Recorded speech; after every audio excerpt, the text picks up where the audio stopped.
1984 में बनी बहुजन समाज पार्टी के संस्थापक कांशीराम का नारा था, जिसकी जितनी संख्या भारी उतनी उसकी हिस्सेदारी। हालांकि बाद में मायावती ने इसे बदल दिया।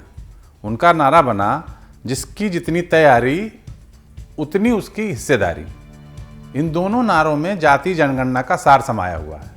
बिहार के सीएम नीतीश कुमार इस बात को अच्छी तरह जानते हैं। वो दिल्ली में बड़ी गद्दी को संभालने और इसके लिए भारी संख्या को रिझाने की तैयारी कर रहे हैं। बिहार में जातीय जनगणना की शुरुआत करके वह एक तरह से पीएम की कुर्सी के लिए अपना रनअप ले रहे हैं। आखिर क्यों जातीय जनगणना को नीतीश कुमार का मास्टर स्ट्रोक माना जा रहा है? ये कैसे होगी और इसके पीछे पॉलिटिक्स क्या है? आइए जानते हैं तफसील से। नमस्कार दोस्तों, मेरा नाम है अमित मिश्रा और आप देख रहे हैं न्यूज़ नेशन का डिजिटल प्लेटफॉर्म। बिहार सरकार ने साल 2022 में 2 जून को जातिगत सर्वेक्षण को मंजूरी दे दी। इस सर्वेक्षण में 12.7 करोड़ जनसंख्या, 2.58 करोड़ घरों को कवर किया जाएगा। हालांकि इसे जातीय जनगणना नहीं कहा गया है, लेकिन इसमें जाति संबंधी आंकड़े जुटाए जाएंगे। अब ये भी जान लीजिए कि यह जनगणना कैसे होगी। समाचार एजेंसियों के मुताबिक जातिगत सर्वेक्षण 38 जिलों में कराया जाएगा। इन जिलों में 334 ब्लॉक्स और 261 शहरी स्थानीय निकाय हैं। ये जनगणना 2 चरणों में होगी। पहला चरण 7 जनवरी से 21 जनवरी तक चलेगा। दूसरा चरण 1 अप्रैल से 30 अप्रैल तक चलेगा। पहले चरण में घरों की गिनती होगी। इसकी शुरुआत पटना के वीआईपी इलाके से होगी। इसमें विधायकों, सांसदों और मंत्रियों के घरों को गिना जाएगा। इसके अलावा घर के मुखिया और परिवार के सदस्यों के नाम भी दर्ज होंगे। दूसरे चरण में जातियों की जानकारी जुटाई जाएगी। इसमें लोगों से उनकी जाति, उपजाति और धर्म के बारे में पूछा जाएगा और आंकड़ा जुटाया जाएगा। नीतीश कुमार ने जातिगत जनगणना कराने का जिम्मा स्थानीय प्रशासन विभाग को सौंपा है। पंचायत से लेकर जिला स्तर तक के आंकड़े जुटाए जाएंगे। जिला स्तर पर जातिगत जनगणना का काम डीएम को सौंपा गया है। उन्हें ही नोडल अफसर बनाया गया है। मतलब जनगणना की सारी जिम्मेदारी उस जिले के डीएम पर होगी। सामान्य प्रशासन के कर्मचारी, डीएम और ग्रामीण स्तर पर अलग अलग विभागों के सबऑर्डिनेट ऑफिस के कर्मचारियों को जिम्मेदारी दी गई है। इसके अलावा जीविका दीदियों और आंगनबाड़ी कार्यकर्ताओं की भी मदद ली जाएगी। बिहार सरकार ने जातिगत जनगणना का सारा काम मई 2023 तक निपटाने का टारगेट रखा है। पहले यह फरवरी 2023 तक का टारगेट रखा गया था, लेकिन देरी होने की वजह से अब इसे मई 2023 तक खत्म करने का लक्ष्य रखा है। राज्य सरकार जातिगत जनगणना के सर्वे पर तकरीबन 500 करोड़ रुपए खर्च करने जा रही है। ये खर्च अनुमानित है, यानी ये कम और ज़्यादा भी हो सकता है। ये खर्च आकस्मिक निधि से किया गया है। अब आपके मन में सवाल उठना लाजमी है कि नीतीश कुमार बार बार जातीय जनगणना कराने की बात क्यों करते रहें और जातिगत जनगणना का क्या कोई इतिहास है? तो आपको शुरू से बताते हैं। असल में साल 1931 तक भारत में जातिगत जनगणना ही होती थी। साल 1941 में जनगणना के समय जाति आधारित डेटा जुटाया गया, लेकिन उसे प्रकाशित नहीं किया गया। अब ये सब अंग्रेज़ों के ज़माने की मशक्क़त थी। इसके पीछे अंग्रेज़ों की मंशा भारत की डेमोग्राफी को गहराई से समझने की थी। मतलब किस इलाके में कौन जातियाँ, कौन धर्म कहाँ रहते हैं, इसको समझना चाहते थे। लेकिन अंग्रेज़ों के जाने के बाद, मतलब भारत के आज़ाद होने के बाद साल 1951 से 2011 तक की जनगणना में हर बार अनुसूचित जाति और अनुसूचित जनजाति का डेटा दिया गया, लेकिन ओबीसी और दूसरी जातियों का नहीं, मतलब पिछड़ी जातियों का नहीं। इस बीच साल 1990 में केंद्र की तत्कालीन विश्वनाथ प्रताप सिंह सरकार ने दूसरा पिछड़ा वर्ग आयोग, जिसे आमतौर पर मंडल आयोग के रूप में जाना जाता है, उसकी सिफारिशों को मंजूर कर लिया। यह सिफारिश अन्य पिछड़ा वर्ग के उम्मीदवारों को सरकारी नौकरियों में सभी स्तर पर 27% आरक्षण देने की थी।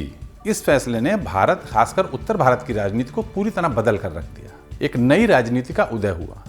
जानकारों का मानना है कि भारत में ओबीसी आबादी कितनी फीसदी है, इसका कोई ठोस प्रमाण फिलहाल उपलब्ध नहीं है।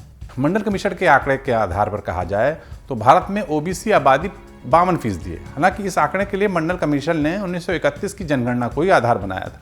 लाजमी सी बात है, अब तक किस जनगणना में आंकड़े बदल चुके होंगे, या तो बढ़े होंगे या घटे होंगे। वैसे अलग अलग राजनीतिक पार्टियां अपनी अपने चुनावी सर्वे में अनुमान हर बार इलेक्शन आने पर लगाती हैं कि आखिर पिछड़ों का कितनी आबादी है, पिछड़ों की संख्या कितनी है।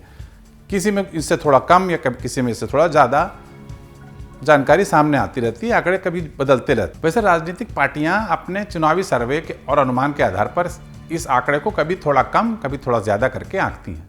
लेकिन केंद्र सरकार जाति के आधार पर कई नीतियां तैयार करती है। ताज़ा उदाहरण नीट परीक्षा का ही।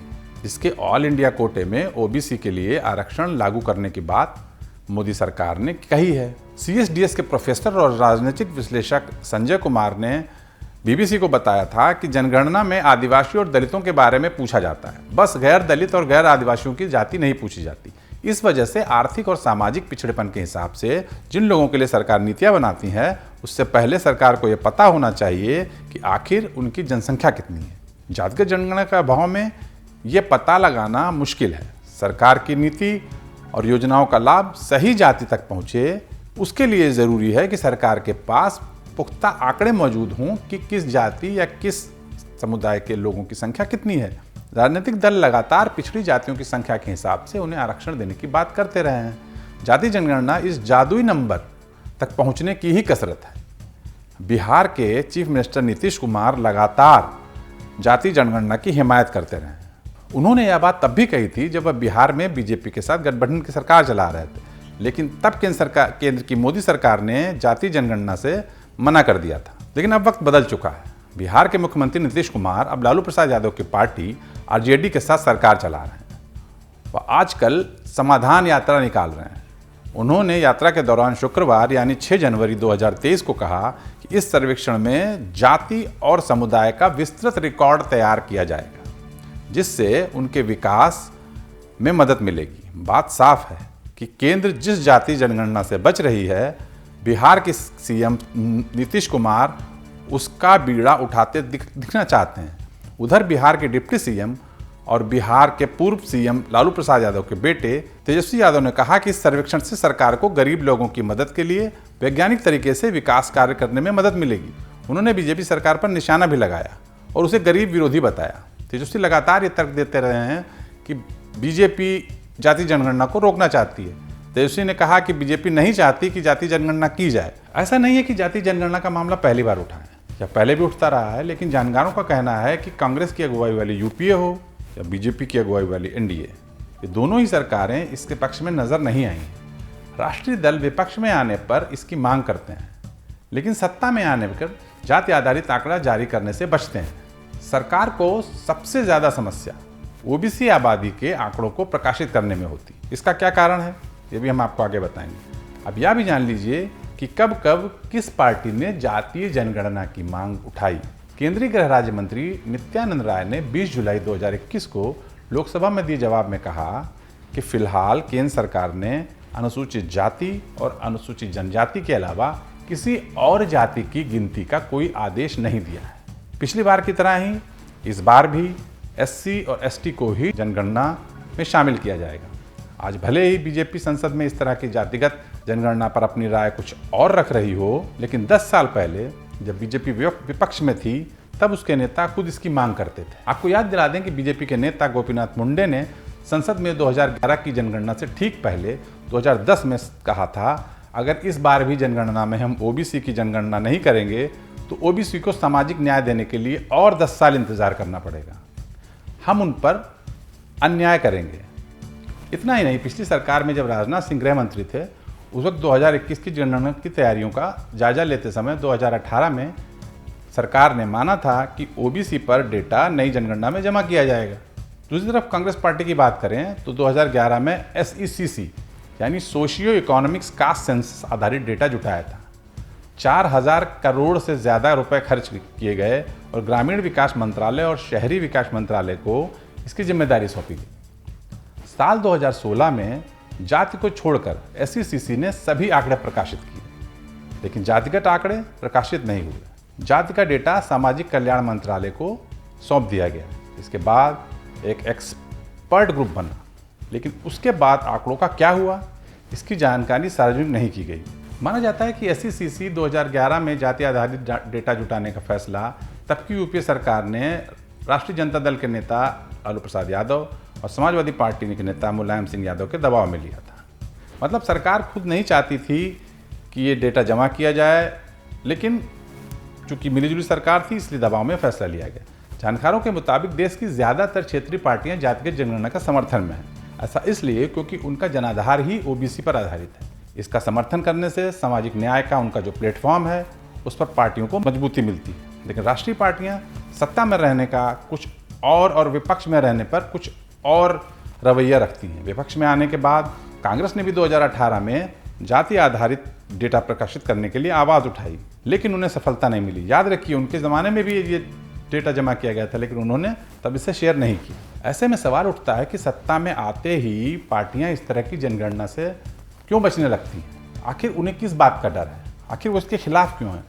इसका कारण यह है कि कोई भी सरकार जाति जनगणना के भानुमति के पिटारे को नहीं खोलना चाहती। केंद्र में बैठी सरकार को पता है कि आंकड़ा जो भी हो, क्षेत्रीय पार्टियां उस पर अपनी राजनीति चमकाएंगी। मिसाल के तौर पर, अगर जाति जनगणना में ओबीसी की आबादी 52%, जो कि 1931 के आंकड़े की बात हम कर रहे हैं, अगर उससे घटकर 40% रह जाती, तो हो सकता है राजनीतिक पार्टियों के ओबीसी नेता एकजुट हो जाएं और कहें कि ये आंकड़ा सही नहीं है और सरकार अपनी तरीके से, मनमानी तरीके से आंकड़े दे रही है। और मान लीजिए कि इसका प्रतिशत बढ़कर 60% हो जाए, तो कहा जा सकता है कि और आरक्षण चाहिए। सरकारें शायद इस बात से डरती हैं।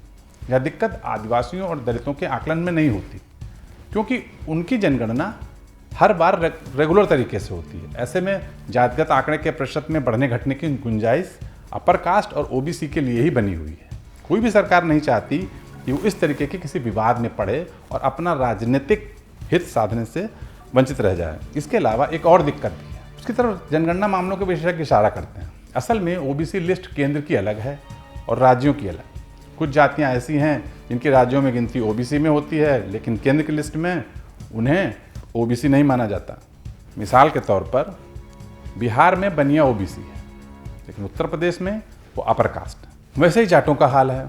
हरियाणा, राजस्थान और पश्चिमी उत्तर प्रदेश में जाटों पर भी ओबीसी लिस्ट अलग है। ऐसे में जातिगत जनगणना हुई तो आगे और बवाल बढ़ सकता है। किसको किस कैटेगरी में कहाँ रखना है, किसको राज्य में रखना है, किसको केंद्र में रखना है, इसको लेकर भी केंद्र सरकार को लगातार डर बना हुआ। वैसे आपको बता दें कि जाति जनगणना की जब भी बात होती है तो कर्नाटक मॉडल का जिक्र आता है। कर्नाटक में जातिगत जनगणना कराई जा चुकी है, लेकिन इसका डेटा आज तक सार्वजनिक नहीं किया गया। 2015 में सिद्धारमैया के नेतृत्व वाली कांग्रेस सरकार ने राज्य में जाति जनगणना करवाई थी। इस पर 162 करोड़ रुपए खर्च किए गए थे, लेकिन लिंगायत और वेक्कालिगा समुदाय की नाराजगी से बचने के लिए इस रिपोर्ट को सार्वजनिक नहीं किया गया। अब देखना है कि बिहार की जाति जनगणना के नतीजे क्या वाकई सूरज की रोशनी देख पाते हैं या पहले की जाति जनगणना की तरह ठंडे बस्ते में चले जाएंगे।